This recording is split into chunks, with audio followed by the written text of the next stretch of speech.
This past week has been stressful and surreal, to put it mildly.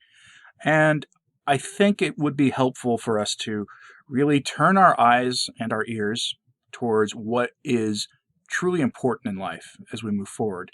So let us spend this Sunday focusing on the words of St. John Vianney. I have two very short homilies from him, so I hope you enjoy and find them edifying. Are Your Affairs Going Better? By St. John Vianney. Another bad habit which is very common in homes and among working people is impatience, grumbling, and swearing. Now, my children, where do you get with your impatience and your grumbling? Do your affairs go any better? Do they cause you any less trouble?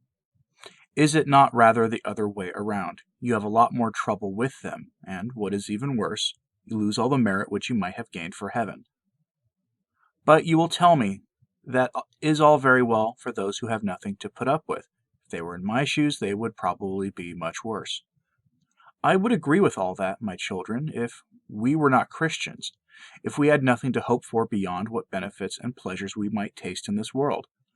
I would agree if, I repeat, we were the first people who ever suffered anything. But since the time of Adam until all the present, all the saints have had something to suffer, and most of them far more than we have.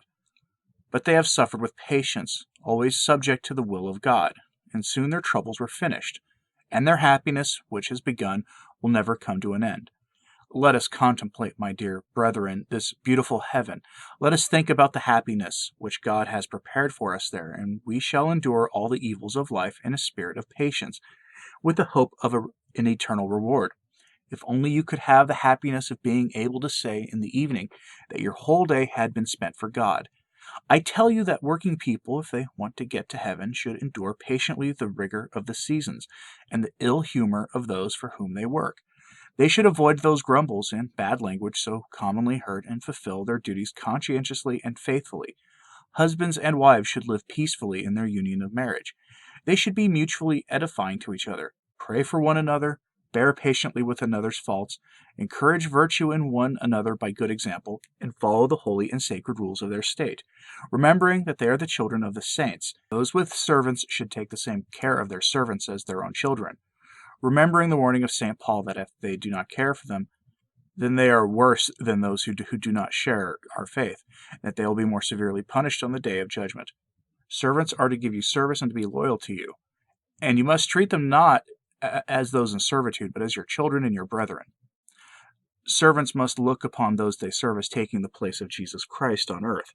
Their duty is to serve them joyfully, obey them with a good grace, without grumbling, and look after their well-being as carefully as they would their own. Servants should avoid the growth of too familiar relationships which are dangerous and so fatal to innocence. If you have the misfortune to find yourself in such a situation, you must leave your employment, no matter what it may cost you to do so. Here's an example of those very circumstances where you must follow the counsel Jesus Christ gave you when he said that if one's right eye or right hand should be the occasion of sin, one must deprive oneself of them, because it is better to go into heaven lacking an eye or a hand than to be cast into hell with one's whole body. That is to say, however desirable your position may be, you must leave it at once. Otherwise, you will never save your soul. Put the salvation of your soul first, our Lord Jesus Christ tells us, because that is the only thing because that is the thing you ought really to have at heart. Alas, my dear brethren, how rare are those Christians who are ready to suffer rather than to jeopardize the salvation of their souls. Those with servants should take the same care of their servants as their own children, remembering the warning of St. Paul that if they do not care for them, then they are worse than those who do not share our faith, and that they will be more severely punished on the day of judgment. Servants are to give you service and to be loyal to you, and you must treat them not as those in servitude, but as your children and your brethren. Servants must look upon those they serve as taking the place of Jesus Christ on earth. Their duty is to serve them joyfully, obey them with a good grace, without grumbling, and look after their well-being as carefully as they would their own. Servants should avoid the growth of too familiar relationships which are dangerous and so fatal to innocence. If you have the misfortune to find yourself in such a situation, you must leave your employment, no matter what it may cost you to do so. Here's an example of those very circumstances where you must follow the counsel Jesus Christ gave you when he said that if one's right eye or right hand should be the occasion of sin, one must deprive oneself of them, because it is better to go into heaven lacking an eye or a hand than to be cast into hell with one's whole body. That is to say, however desirable your position may be, you must leave it at once. Otherwise, you will never save your soul. Put the salvation of your soul first, our Lord Jesus Christ tells us, because that is the only thing, because that is the thing you ought really to have at heart. Alas, my dear brethren, how rare are those Christians who are ready to suffer rather than to jeopardize the salvation of their souls. If you know how to give, you must know how to pay back, by St. John Vianney. There are plenty of people who, when they are passing through a meadow or a turnip field or an orchard, will find no difficulty in filling their pockets with herbs or turnips, and carrying away any amount of fruit in their baskets. Parents who see their children coming in with their hands full of these stolen objects simply laugh at them, saying, "Oh my goodness, what grand things!" My dear brethren, if you now take the value of a penny, and now the value of 2 pennies, you will soon have matter for a mortal sin. And after all, you can still commit mortal sin by taking less than your intention was to take.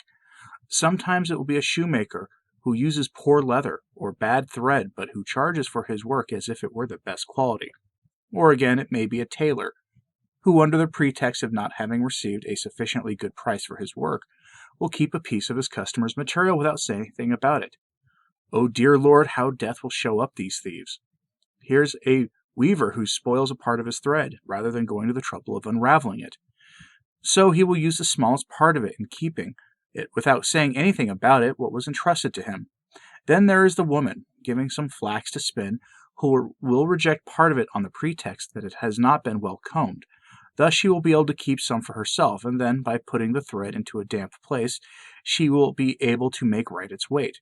She gives no consideration to the fact that perhaps the thread belongs to a poor laborer, to whom it will now be of no use because it is already half ruined.